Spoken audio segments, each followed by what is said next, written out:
మళ్ళీ వార్త వెళ్ళింది. అయిపోయింది జంబుమాలి విషయం. కాబట్టి ఇప్పుడు మళ్ళీ కొత్తగా పంపించాలి. ఈసారి రావణాసురుల్లో భయోద్విగ్నత పెరుగుతోంది. ఇప్పుడు ఆ వానరాన్ని చంపడం కాదు, పట్టుకుంటే చాలంటున్నాడు. అంటే మొట్టమొదటిసారి రావణాసురుడి మనసులో ఏ ఆలోచన ప్రారంభమైంది అంటే, తానే వెళ్ళవలసిన పరిస్థితి రాదు కదా, వచ్చినది ఏ వానరం, నిజంగా అది ఒక వానరమేనా, ఒక వానరం మనకంత తేజస్సు ఉంటుందా, అంత పరాక్రమం ఉంటుందా, ఇంతమందిని ఇంత స్వల్పకాలంలో చంపగలదా, ఇంతగా లంఘన శక్తితో ఎగరగలదా. కాబట్టి ఏదో భూతము, ఏ విష్ణు శక్తియో శివశక్తియో కుబేర శక్తియో ఏదో వచ్చింది లంకాపట్టణానికి. ఒక అయోమయావస్థ, ఒక భయానికి లోనై ఉన్నాడు. భయమే మరణమునకు మొదటి మెట్టు. కాబట్టి ఇప్పుడైనా సామాన్యమైన వాళ్ళని పంపించడానికి వీల్లేదు. కాబట్టి 7 మంత్రిసుతుల్ని పిలిచాడు. పిలిచి ఆ 7 కూడా చాలా గొప్ప పరాక్రమవంతులు, వాళ్ళని పిలిచి యుద్ధానికి వెళ్ళమన్నాడు. 7 మంత్రిసుతులు యుద్ధానికి బయలుదేరారు. వాళ్ళ వెనకాతల అబ్బో చాలా పెద్ద సైన్యం అనుగమించింది. ఎంతసేపు మహానుభావుడికి ఎన్ని బాణములు వేసినా అందకుండా బాణముల మధ్యలో తిరుగుతున్నారు.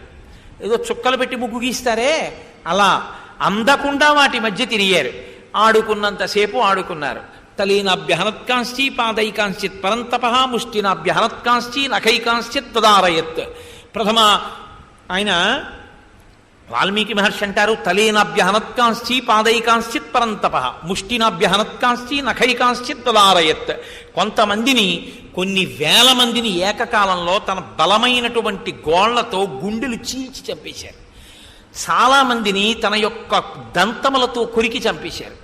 చాలామందిని తన వక్షస్థలంతో కుమ్మి చంపేశారు. కొంతమందిని తన మోచేతులతో పొడిచి చంపేశారు. కొంతమందిని తన అరిచేతులతో మర్దించి చంపారు. ఇంకా కొంతమందిని తన పాదముల కింద పెట్టి తొక్కి చంపేశారు. మోకాళ్లతో పొడిచి చంపేశారు. ఇంతమంది వచ్చారు, అక్కడ ఉన్నవాళ్ళు ఎవరూ లేరు. అంతమందిని చంపేశారు.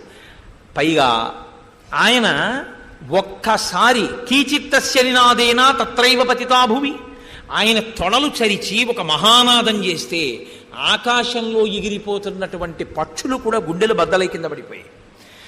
ఆ వచ్చినటువంటి సైన్యంలో కొన్ని వేల మంది యొక్క గుండెలు పగిలిపోయి కేవలం ఆ శబ్దానికి ముక్కుల్లోంచి చెవుల్లోంచి నెత్తురు కారి కింద పడి మరణించారు. 7 మంత్రిసుతులు, ఆయనతో వెళ్ళినటువంటి కొన్ని వేల సైన్యము నశించిపోయిందన్నారు. మళ్ళీ విన్నాడు, ఆశ్చర్యపోయాడు. ఏమిటి శక్తి, నేను ఇంత పూర్వం ఎక్కడా వినలేదు. 5 సేనాగ్ర నాయకుల్ని పిలిచాడు. అందులో ఒక్క నాయకుడు విడితే చాలు, అంతటి పౌరుష పరాక్రమములు కలిగినటువంటి వాళ్ళు. సవిరూపాక్ష యూపాక్షౌ దుర్ధరం చైవ నాయకం ప్రగసం భాసకర్ణంచ పంచసేనాగ్రనాయకాన్నని సవిరూపాక్ష యూపాక్షౌ, విరూపాక్షుడు యూపాక్షుడు దుర్ధరం ప్రగసం భాసకర్ణం అని 5. ఈ 5 యుద్ధానికి పంపించాడు. 5 రథాలెక్కారు, యుద్ధానికి వచ్చారు. వచ్చి అబ్బో 5 చుట్టుముట్టారు హనుమని. భుజముల మీద బాణాలేశారు, వక్షస్థలం మీద బాణాలేశారు, ఆయన తల మీద బాణాలు వేశారు. ప్రవాహంతో ప్రవాహములతో కూడుకున్న కొండ అన్నట్టుగా నెత్తుటితో తడిసి ఉన్నారు. ఆయన కన్నులు కూడా నెత్తుటితో తడిసిపోయేట. హనుమకి ఆగ్రహం వచ్చింది. వీళ్ళని ఇంక ఉపేక్షించకూడదు అనుకున్నారు. ఒక్కసారి భీమసంకాశమైన రూపంతో ఆకాశంలోకి ఎగిరారు. ఎగిరి అక్కడి నుంచి ఒక్కసారి అత్యంత వేగంతో కింద పడ్డారు. కింద పడుతూ పడుతూ తన అరిచేతులతో ఆ గుర్రాల్ని, ఆ సారథి రథాన్ని నడుపుతుండగా లోపల నించుని యుద్ధం చేస్తున్నటువంటి వాడిని కలిపి దెబ్బ తగిలేటట్టుగా కొట్టారు. అంతే. అలా కొట్టేటప్పటికీ విహాయపతి ధ్రువం దుర్ధరం త్యక్త జీవిత. ఆ దెబ్బకి దుర్ధరుడు శరీరాన్ని విడిచిపెట్టేశాడు. మాంసపు ముద్దయిపోయి కింద పడిపోయాడు. ఆ సైన్యం, అక్కడున్న సైన్యం అంతా మరణించింది. మిగిలిన 4 ఇద్దరు ఒకవైపు నిలబడి హనుమతో యుద్ధం చేస్తున్నారు. పైగా 2 ఆకాశంలోకి ఎగిరి యుద్ధం మొదలుపెట్టారు. వెంటనే ఆయన ససాల వృక్షమాసాద్య సముత్పాట వానర తావుభౌ రాక్షసౌ వీరౌ జఘాన పవనాత్మజ. ఒక పెద్ద సాల వృక్షాన్ని ఒక దాన్ని అవలీలగా పెరికి చేత్తో పట్టుకుని ఆకాశంలోకి వెళ్ళి ఆ ధనస్సు ఎక్కుపెట్టి బాణాలను ప్రయోగం చేసేటటువంటి 2 రాక్షసుల్ని ఒక్కసారి ఆ సాలవృక్షాన్ని గిరగిరా తిప్పి కొట్టారు. అంతే, రథాలతో సహా మడిసిపోయి పైనుంచి కింద పడిపోయారు. విరూపాక్ష యూపాక్షౌ 2 మరణించి కింద పడ్డారు. మిగిలినటువంటి వాళ్ళు విరూపాక్ష యూపాక్షరం దుర్ధరం చైవనాయకం ప్రఘసం భాసకర్ణంచ, ప్రఘసుడు భాసకర్ణుడు మిగిలారు. వాళ్ళిద్దరూ యుద్ధానికి వచ్చారు. వెంటనే స్వామి చూశారు. సమత్పాటగిరే శృంగం సమృగం జాలపాదపం అంటారు మహర్షి. పెద్ద పులులు, సింహాలు, పాములు ఇలాంటి వాటి అన్నిటితో కూడుకున్నటువంటి ఒక పెద్ద పర్వతం. ఆ శిఖరాలకి గుహలున్నాయి, గుహలలో క్రూర మృగాలున్నాయి. ఆ పర్వతం నిండా పుట్టలున్నాయి, పుట్టల నిండా పావులున్నాయి. అటువంటి పర్వతాన్ని ఒకదాన్ని తన చేతితో పైకెత్తారు. సముత్పాటగిరే శృంగం సమృగం జాలపాదపం జఘాన హనుమాన్ వీరో రాక్షసవు కపికుంజర. ఆ పర్వతాన్ని వాళ్ళిద్దరి మీద పారేశారు. ఆ పర్వతం కింద పడిపోయి వాళ్ళిద్దరూ మరణించారు. అపారమైన శక్తి అండి. మీకు నేను కిష్కింధకాండ ప్రారంభంలో చెప్పా, హనుమ యొక్క శక్తి అంటే ఎలా వచ్చిందో. దేవతలందరూ ధారపోసేశారు ఆయన వాళ్ళ శక్తుల్ని. రామకార్యంలో ఉపకరించగలిగినటువంటి ఒక గొప్ప ప్రాణి సృజింపబడాలని. కాబట్టి ఇప్పుడు ఆ మిగిలిన రాక్షసులు చచ్చిపోయారు. ఒక్కసారి మళ్ళీ ఎగిరి పైకెక్కి కూర్చున్నారు ఆ తోరణం మీద. కింద చూస్తే యుద్ధం ప్రారంభమై ఎంతసేపు అయింది? గట్టిగా 15 నిమిషాలు అవ్వలేదు. మహర్షి అంటారు, హతైర్నాగైశ్చ తురగై భగ్నోక్షైశ్చ మహోరథై హతైశ్చ రాక్షసైద్భూమి రుద్ధమార్గా సమంతత.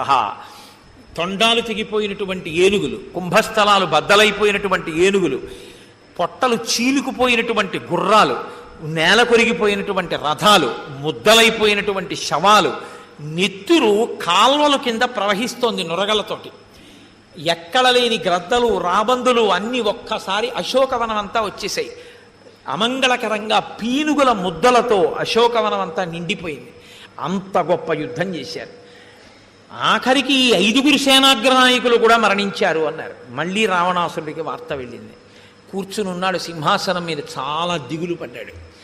ఈసారి సేనాగ్రనాయకుల్ని, మంత్రిసుతుల్ని, కింకరుల మూకల్ని, ప్రధానమంత్రి కొడుకుని, ఇటువంటి వాళ్ళని పంపిస్తే లాభం లేదు. చాలా గొప్పవాడిని ఎవరినో పంపించాలి. అటూ ఇటూ చూశాడు, తన కొడుకు మీదే పడింది దృష్టి. అక్షకుమారుడు. రావణ ప్రవృత్తి అంటే ఏమిటో తెలుసా అండి? తా పట్టిన పట్టుకు అవసరమైతే తన బిడ్డలే చచ్చిపోయినా పట్టించుకోడు. అవసరమైతే తన బిడ్డలే పోని, తన రాజ్యమే పోని, తన మూర్ఖత్వమే తందంతి. ఇదే మాట మీరు యుద్ధకాండలో విందురు. కానీ ఆఖరణ రావణాసురుడు పడి మరణించిన తరువాత మండోదరి యుద్ధభూమిలోకి వస్తోంది. అందరూ అనుకున్నారు రాముణ్ణి నిందిస్తుంది అనుకున్నారు. ఆవిడ వచ్చింది, ఆయన ఏం చేశాడు మహానుభావుడు? ఆయన కాదు నిన్ను చంపింది, నీ ఇంద్రియాలు నిన్ను చంపేసేయండి. కాబట్టి రావణాసురుడంతే అంతటి మూర్ఖత్వానికి పరాకాష్ట. కాబట్టి ఆయన కొడుకులే చచ్చిపోయినా ఆయనకి పట్టింపు లేదు. ఇప్పుడు అక్షకుమారుడి వంక చూశాడు. ఆ పిల్లవాడు వెంటనే లేచాడు.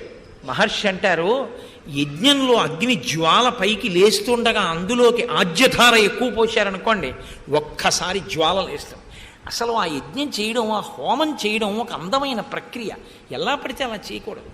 అసలు పొగ వస్తుండగా కానీ అందులోకి అదే పనిగా హవిస్సు వేసేస్తే నేత్రములు ఉండవు ఉత్తర జన్మల్లో.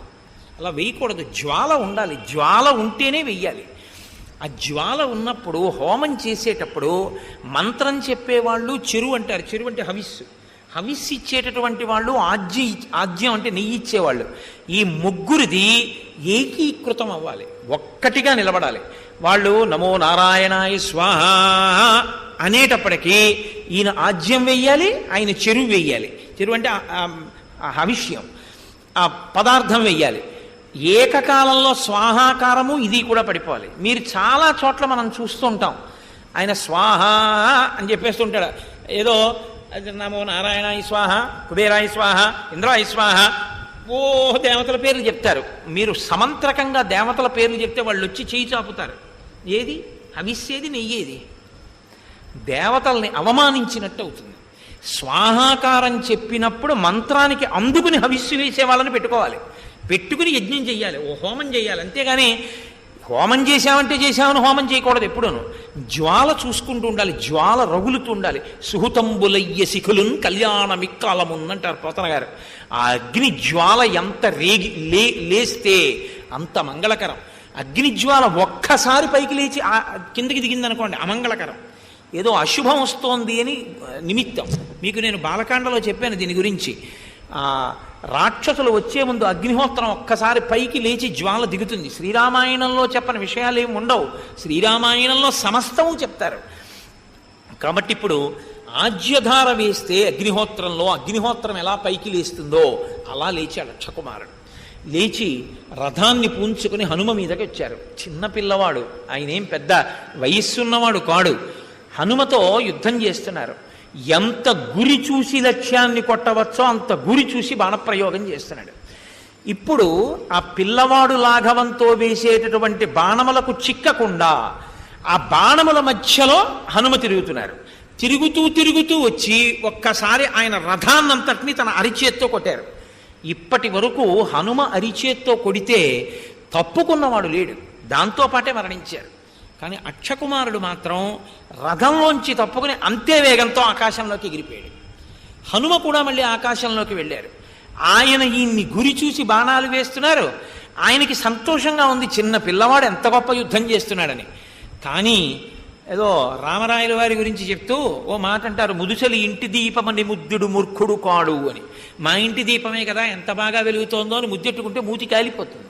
అలా సూర్యుడు ఉదయిస్తుంటే బాగుంది కదా అని చెప్పేసి కూర్చుంటే సూర్యుడు ప్రకాశించి మధ్యంతిన మార్తాండుడైతే ఆరోగ్యం చెడిపోతుంది. అప్పుడు తిరగకూడదు కదా, వడదెబ్బ కొడుతుంది, ఎవరు తిరుగుతారు? కాబట్టి పిల్లవాడు బాగా యుద్ధం చేస్తున్నాడని చూస్తూ ఊరుకుంటే వీడు ప్రతాపాన్ని పుంజుకుని నన్నే నిగ్రహిస్తాడో ఏమో, కాబట్టి ఉపేక్షించకూడదనుకున్నారు. ఒక్కసారి అత్యంత వేగంతో ఈ అక్షకుమారుడి కింద నుంచి వెడుతూ ఆయన రెండు కాళ్ళు ఇలా పట్టుకున్నారు, పాదాలు పట్టుకుని ఇలా కిందకి లాగితే తల కిందకి వెళ్ళింది, కాళ్ళు ఆయన చేతిలోకి వచ్చాయి, అంతే. ఇక మళ్ళీ ధనస్సు పట్టుకుని బాణాలని గురి చూసే అవకాశం ఇవ్వలేదు. గిర్ర గిర్ర గిర్ర గిర్ర గిర్ర గిర్ర బట్ట తిప్పినట్టు తిప్పేశారు. తిప్పేస్తేటండి గాలికి ఎగిరిపోయాయి ఆయన అవయవాలు కొన్ని ఆ వేగానికి. ఆ తర్వాత తిప్పి నేలకేసి కొడుతుంటే మహర్షి శాబ్దిక ప్రత్యక్ష ప్రసారం చేస్తారు. అసలు నిజంగా ఎంత భయానకంగా కొట్టారు. సభగ్న బాహూరు కటి శిరోదర. ఆ దెబ్బ ఇలా తగిలితే తల బద్దలైపోయి ఇక అందులో గుర్తుపట్టడానికి ఏం లేదు, ముక్కలైపోయి ఎగిరిపోయింది. ఏదో శుక్రవారం దిగదుడిచి కొట్టిన కొబ్బరికాయలాగా. ఆ తర్వాత బాహు భుజములు ఎగిరిపోయాయి, కటి నడుం ఎగిరిపోయింది, ఉదరహ కడుపు చెదిరిపోయింది.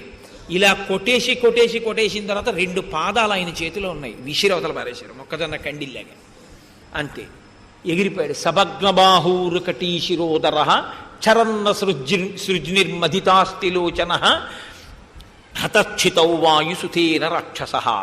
ఆ అక్షకుమారుణ్ణి అలా సంహరించారు. మొట్టమొదటిసారి జీవితంలో రావణాసురుడికి తనవాడన్నవాడు చచ్చిపోవడం అంటే బాధ ఎలా ఉంటుందో అర్థమైంది. ఇప్పటి వరకు అందరినీ చంపడం, అందరినీ బాధ పెట్టడం తెలుసు, తన దాకా ఆ బాధ వచ్చేటప్పటికి బాధ అంటే ఏమిటో అర్థమైంది. ఇప్పుడు అర్థమైన వాడు మారే అవకాశం పొందాలి. అంటే రావణాసురుడికి మాట చెప్పే ముందు ఆయన మనసుని ఎంత అధ్యవసాయంతో సిద్ధం చేయడానికి అవకాశం ఉంటుందో అంత సిద్ధం చేసి వెళ్ళే ప్రయత్నం చేస్తున్నారు హనుమ. అయినా వాడి తలకెక్కదది విచిత్రం. ఇప్పుడు ఇంద్రజిత్ వంక చూశాడు, చూసి అన్నాడు, నిన్ను నేను పంపకూడదు. 48వ సర్గ, ఈ సర్గ పారాయణ చేస్తే ఏలినాటి శని దోషం కూడా ఉపశమిస్తుంది అని.